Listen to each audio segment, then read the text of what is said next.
So in Chapter 6, we'll be discussing bone tissue and the skeletal system. What we're going to be talking about today are, we're going to be listing and describing the functions of bones. We'll describe the classes of bones, discuss the process of bone formation and development, explain how bone repairs itself after a fracture, discuss the effect of exercise, nutrition, and hormones on bone tissue, and describe how an imbalance of calcium can affect bone tissue.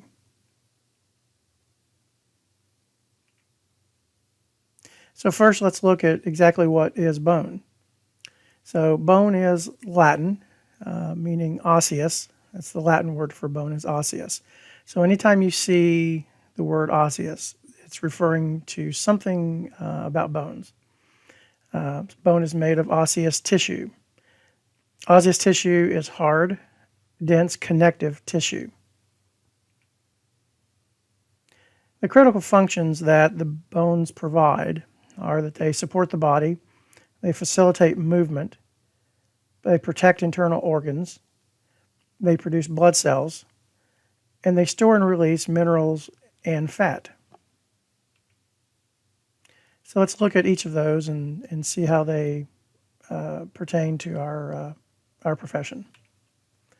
So the bones and cartilage of the skeletal system compose the frame that support the rest of the body. Obviously, without the structure of the skeleton, we would be just a lump of tissue. Bones facilitate movement by serving as points of attachment for muscles. One of the things that we'll look at here are some of the attachments, especially at the hip and on the legs, where the larger muscles of the body actually connect to bone. And some of these areas you can actually see on x-rays and diagrams. So let's look at an example from the hip. So I'll change screens here briefly. So this is an example. This is a skeleton. What we're going to be looking at here are the hip and pelvis area. So as we see from on the right side of this particular model, you can see that there are muscle attachments. You have the iliac crest, you have the femur, and the vertebrae as well that have attachments to various muscles. So as we turn this model around, you can see how muscles attach to the bony structures. So I've left the muscles on the right side, taken the muscles off the left side to show you the bony structures underneath. So this is obviously the posterior, and you can see the iliac crest and where those muscles, the gluteal muscles, attach. And then you can also see on the front side, I'll zoom in here a little bit, and you can see on the front side of the iliac crest that those muscles attach at various places and also go in various directions. So one thing to keep in mind that we'll talk more about with the muscular system is that muscles only pull in one direction. Muscles do not push. So there has to be, in order to, for example, flex your hip, there has to be muscles on the opposite side that will allow you to extend your hip. So as we look at the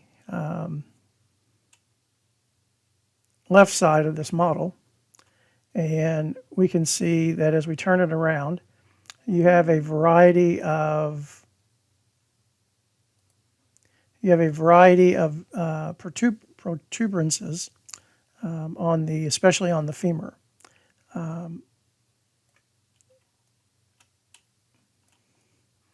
So this area up through here is called the greater trochanter of the femur. And as you can see, this small area, this is an anterior view. You have this small area here, and I'll turn this around so you can see the back side of this.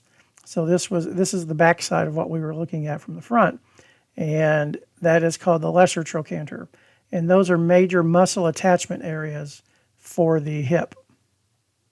You can also see how the neck of the femur here extends out from the shaft of the femur, and then the head of the femur right here that goes into the acetabulum, which is the hip joint on the pelvic bones. So mechanically, bones act as levers and joints serve as fulcrums.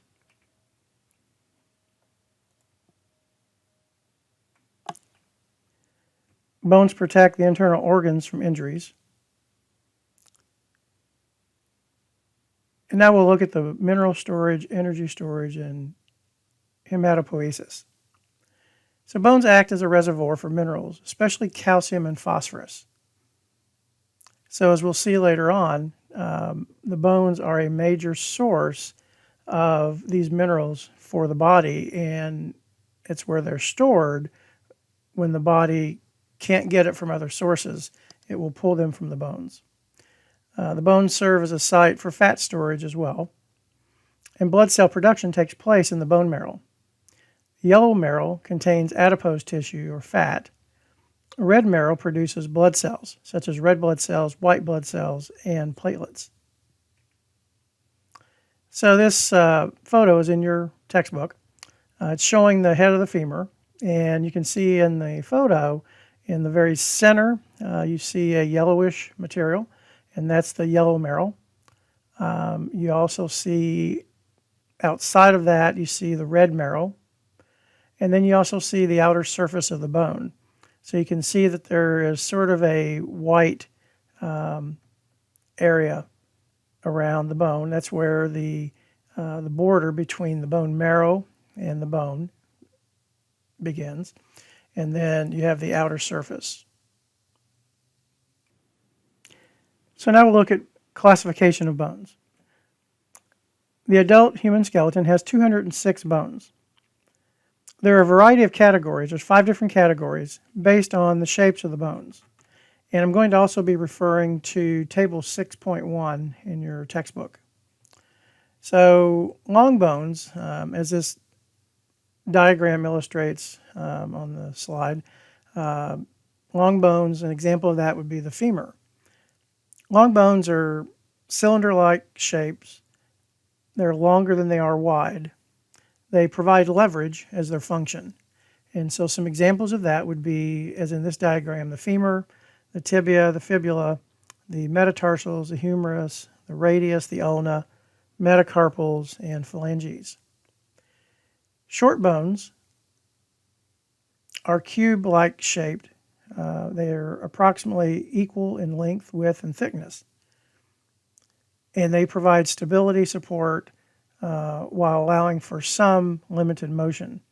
An example of that is the carpal bones in the wrist and the tarsal bones in the feet and ankle. Flat bones, an example of that would be the sternum. Flat bones are thin and curved. They are points of attachment for muscles, protectors of internal organs. So some examples of that would be the sternum, the ribs, the scapulae, and the cranial bones. Then we have irregular bones, which are they have a very complex shape. So they're very, just as their name implies, they're very irregularly shaped. They typically protect internal organs. An example of this would be the vertebrae and the facial bones. And then last we have sesamoid bones, which are small and round, and they're embedded in tendons. Sesamoid bones protect tendons from compressive forces.